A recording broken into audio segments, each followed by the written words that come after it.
नमस्कार दोस्तों, एक बार फिर से आप सभी का स्वागत है साध्य पीएससी एकेडमी में। और बिल्कुल एक बार फिर से हम आज उपस्थित हो चुके हैं आपके अगले 5 धाराओं को लेकर। पिछले क्लास में हमने धारा 45 तक पढ़ लिया था और अब इस क्लास में हम पढ़ने वाले हैं धारा 46 से।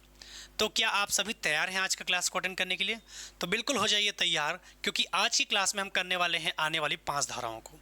और यदि आप मेरे साथ कंटिन्यू चलते हैं रोज केवल 5, ज़्यादा नहीं, कितनी धाराओं को, केवल 5 धाराओं को देखते और सुनते हैं तो बिल्कुल आपको आने वाले एग्जाम में उसका क्या होने वाला है, फायदा।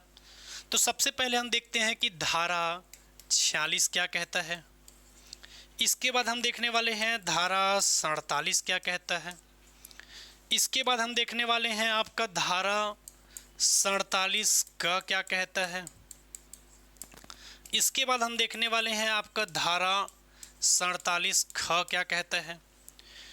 इसके बाद अगला हम देखने वाले हैं आपका धारा 48 क्या कहता है, धारा 49 क्या कहता है और धारा 50 क्या कहता है। इसके बारे में हम देखने वाले हैं, ठीक है। तो बिल्कुल आप सभी हो जाइए तैयार, क्योंकि आज का क्लास जो हम स्टार्ट करेंगे वो कहाँ से करेंगे, धारा आपके 46 से। कहाँ से स्टार्ट करेंगे, धारा आपके 46 से हम स्टार्ट करने वाले हैं, ठीक है। तो बिल्कुल आप सभी हो जाइए तैयार, क्योंकि 47 का 47 ख, इसके बाद 48, 48 के बाद आपका 49, 49 क और 49 ख, ये भी हम देखने वाले हैं आज की क्लास में, ठीक है।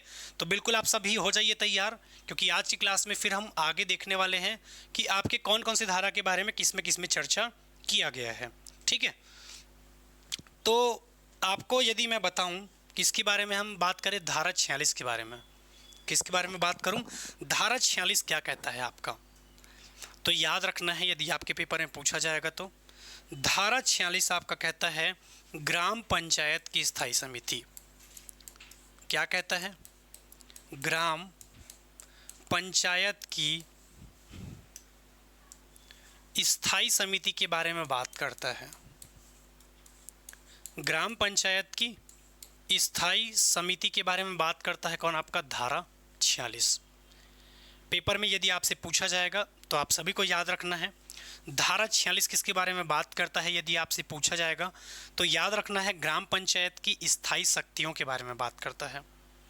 किसके बारे में बात करता है, तो याद रखना है ग्राम पंचायत की स्थायी समितियों के बारे में बात करता है कौन, आपका धारा 46, ग्राम पंचायत की स्थायी समितियां। अब अगला धारा जो हम देखने वाले हैं धारा 47, वो क्या कहता है आपका, जनपद पंचायत की स्थायी समितियों के बारे में बात करता है। किसके बारे में बात करता है, जनपद पंचायत की स्थायी समिति के बारे में बात करता है आपका कौन सा धारा, तो याद रखना है धारा 47। कौन सा धारा बात करता है, तो याद रखना है धारा 47। किसके बारे में बात करता है, तो याद रखना है जनपद पंचायत की स्थायी समितियों के बारे में बात करता है। अगला धारा है आपका धारा 47। और आप सोच रहे हैं कि धारा 47 में यदि आप सोच रहे हैं कि धारा 47 में आप जिला पंचायत की स्थायी समितियों के बारे में पढ़ने वाले हो, तो आप बिल्कुल गलत सोच रहे हैं, क्योंकि आपका दिमाग क्या कह रहा है कि सर आपने बताया था धारा 46 कहता है ग्राम पंचायत की स्थायी समितियां, धारा 47 कहता है जनपद पंचायत की स्थायी समितियां, और जनपद के बाद तो आपका जिला आना चाहिए धारा 47 का में। पर ऐसा बिल्कुल नहीं है मेरे प्यारे बच्चों, याद रखना है जनपद और जिला दोनों पंचायत की स्थायी समिति के लिए आपका धारा 47 है। कई बच्चों को लगता है कि 46 में ग्राम पंचायत, 47 में जनपद और 48 में क्या होगा, जिला। ऐसा बिल्कुल भी नहीं है, और यदि आप ऐसा सोच रहे हैं तो बिल्कुल गलत है। तो यही वो क्लास है जहां से आपको मिलने वाला है फ़ायदा। जहां मैं चाहता तो स्टार्टिंग में लिख सकता था कि जिला पंचायत होगा करके, पर मैंने क्यों नहीं लिखा था, मैं ये बताना चाहता था कि कई बच्चे सोचते हैं कि 46 में ग्राम पंचायत, 47 में जनपद, तो 48 में क्या होगा, जिला। ऐसा बिल्कुल भी नहीं होगा। याद रखना है आपको, ग्राम पंचायत की स्थायी समितियों के बारे में बात करता है आपका धारा 46। कौन सा, धारा 46। धारा 47 इसके बारे में बात करता है जनपद और जिला की स्थायी समितियों के बारे में बात करता है। 47 क क्या कहता है? तो 47 क कहता है आपका त्यागपत्र के बारे में बात करता है। 47 क किसके बारे में बात करता है? यदि आपके एग्जाम में पूछा जाएगा तो याद रखना है, क कहता है आपके त्यागपत्र के बारे में बात करता है। 47 ख किसके बारे में बात करता है? यदि पूछा जाएगा तो याद रखना है आपको, सरपंच, उप सरपंच, जनपद के आपके अध्यक्ष, उपाध्यक्ष, सदस्य के निर्वाचन संबंधी विवाद के बारे में बात करता है, के निर्वाचन संबंधी विवाद के बारे में बात करता है। कौन? आपका 47 ख। तो पेपर में यदि आपसे पूछा जाएगा तो आप सभी को याद रखना है, 47 क कहता है आपका त्यागपत्र। 47 क क्या कहता है? आपका त्यागपत्र। ख क्या कहता है? सरपंच हो गया, उप सरपंच हो गया, जनपद और जिला का अध्यक्ष और उपाध्यक्ष हो गया, जनपद और जिला के सदस्य के निर्वाचन संबंधी यदि कोई विवाद होता है तो उसके लिए हम कौन सा धारा पढ़ेंगे? 47 ख। आगे 48 में हम कौन सा पढ़ने वाले हैं? तो याद रखना है, 48 में हम बात करने वाले हैं आपके, ठीक है, सदस्य, अध्यक्ष यानी कि आपका सभापति और उपाध्यक्ष की शक्तियों के बारे में बात करने वाले हैं। किसके बारे में बात करने वाले हैं? तो याद रखना है, धारा 48 क्या कहता है? सदस्य, अध्यक्ष और उपाध्यक्ष की शक्तियों के बारे में बात करता है, ठीक है। धारा 48 क्या कहता है आपका? अब यहाँ पर आपको याद रखना है, ये केवल जनपद और जिला के लिए नहीं होता, आपके ग्राम पंचायतों के लिए भी होता है। तो इसमें ग्राम पंचायत आपको एक्स्ट्रा ऐड करना है, ठीक है।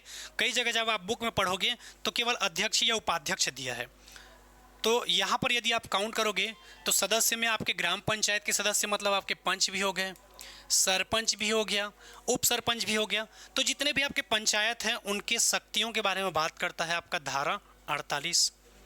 धारा 49 क्या कहता है? तो 49 कहता है ग्राम पंचायत के कृत्य के बारे में बात करता है। किसके बारे में बात करता है? ग्राम पंचायत के कृत्य के बारे में बात करता है आपका धारा 49। किसके बारे में बात करता है? ग्राम पंचायत के कृत्य के बारे में बात करता है धारा 49। धारा 49 का क क्या कहता है?